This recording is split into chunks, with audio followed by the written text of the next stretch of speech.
Okay, this video comes from a lot of experience, so you may want to pay attention because it could pay you money.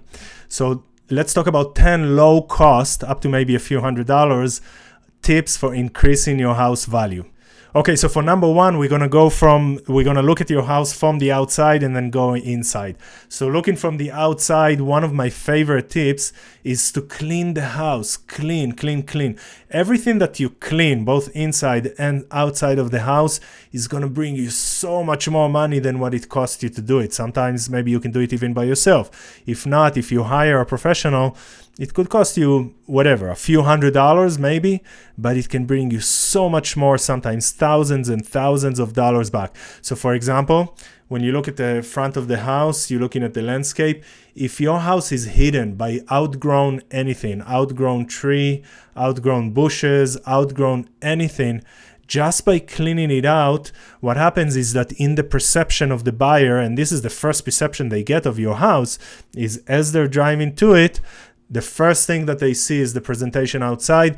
When everything is outgrown, immediately in the back of their mind, whether they're aware of it or not, they're like, this is not a well taken care house. This is maybe an older house. Maybe it's a fixer-upper, and it could get worse and worse and worse in their mind before they even step foot inside your house. You like lost before you started.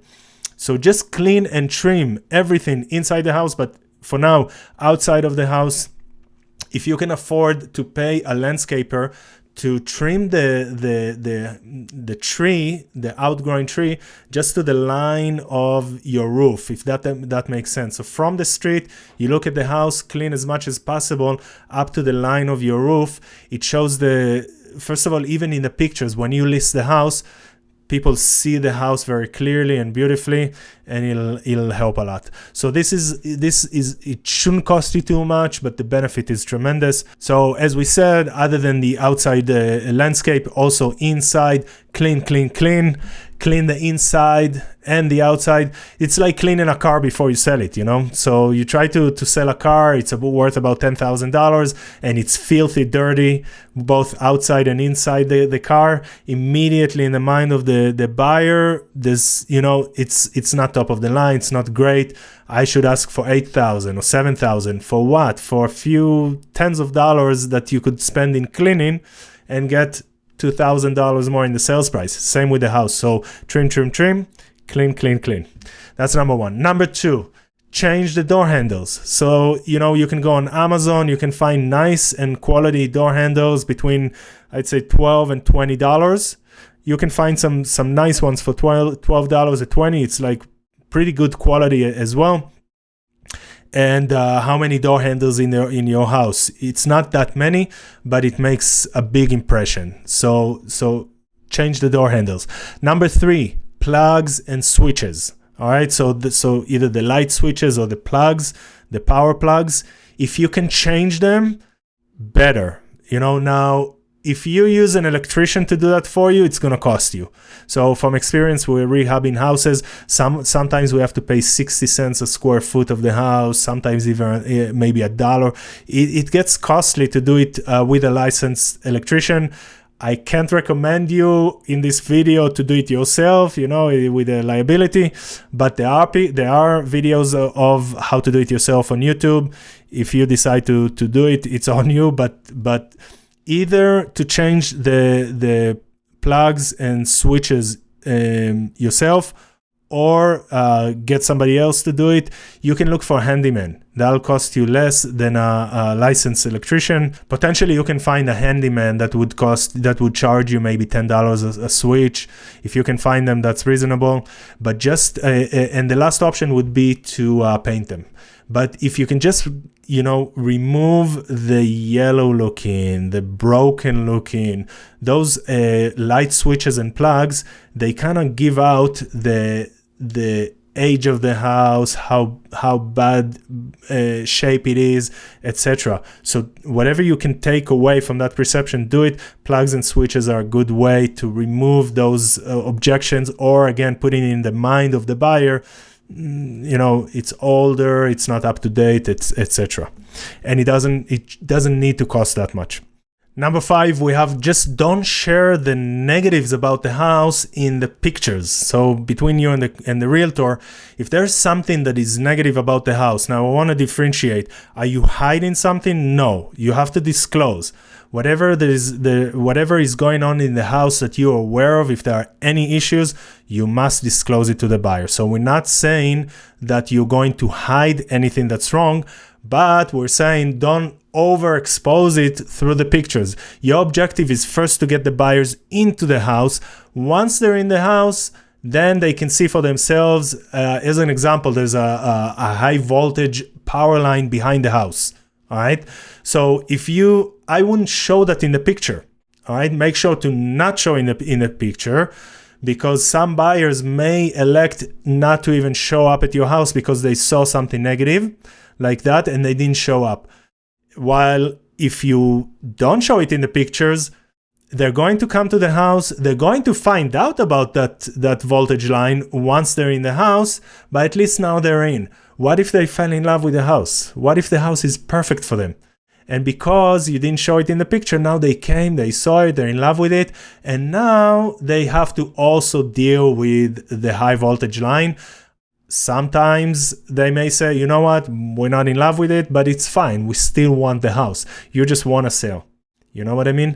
So never hide anything from the buyers. If there is an issue that you know about the house, you cannot hide and you must disclose, but don't overexpose it in the pictures. Let them first come to the house and then decide once they've seen the house. So that's a very valuable tip. I hope to take good notes. Number 6, remove old and wore down window coverings. If possible, take them off completely. You know, I know that you love the curtains and you've had it for a long time. Maybe it's a little bit dusty, maybe it's a little worn down. If you remove that, it'll do 2 things. 1, it'll show a little bit cleaner and newer. The house would not look, old or worn down. And 2, it will let more light in. And more light in is worth a lot. It's worth more money. It's worth more excitement. It's worth better pictures of the house. It's just so much better when you have more light in the house. So if you can remove completely the window coverings, if they're not perfectly up to date and clean and looking amazing. So number 7, minimal staging. So if you can add some minimal staging, sometimes it's just to direct the eye of the buyer. You know what I mean? So if the countertop is not brand new, let's say, or the flooring in the bathroom is not brand new or something like that, and you can take their eyes off of it and put some amazing looking something on the counter of the vanity, then you're directing their eyes to the positives and removing it from the negative. So if you can minimally stage your house, not overdo it, because overdoing it is achieving the opposite outcome, but try to minimally stage the house in a way that would draw their attention to what's great about the house.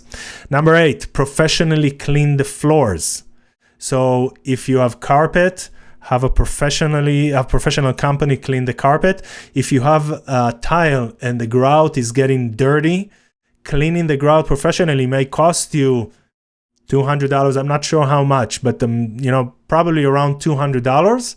But it would get you a lot more than what you put in the sales price, because when people see the dirty grout, in their mind, they're reducing the price a lot more than that few $100s that you're going to spend in cleaning it. So way worth putting that effort. Number 9, the more you can paint, the better. So if you can paint your whole house, beautiful. If not, touch-up paint. If not, paint areas that we spoke about light switches and plugs before. So for us here in Las Vegas, a lot of the times we have the washer and dryer inside the house, and they have like the washer box. That box that's supposed to be white tends to get yellow with the years. So either to replace it or at least to paint it white will make a big impression. Everything that's supposed to be white and turning yellow, however you can bring it back to looking white, whether it's paint or even better, install new, it makes a big impression. So as much paint as you can put, if it's the whole house and the exterior, great, but that could cost some money. So if not, next level is touch up, next level is at least everything that's yellow to bring it back to white. Number 10, similar to what we spoke before, the house number. So sometimes the house number may be like supposed to be a white box that has a light and shows the house number, and it becomes yellow or broken with the years. So it shouldn't cost that much to replace it, the yellow with the correct white, new looking house number.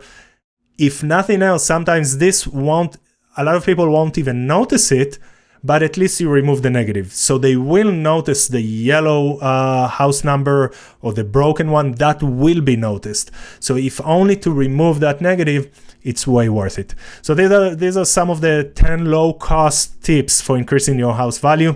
Hope you found value in it. And as always, if you have a house that you'd like to sell, you would want to generate multiple offers, we can help you with that, either with do it yourself or with done for you services. Feel free to contact me. I'll be happy to talk to you and give you what I can to help you to generate more offers and get a higher sales price for your house. Until next time, take care, and we'll see you on the next video.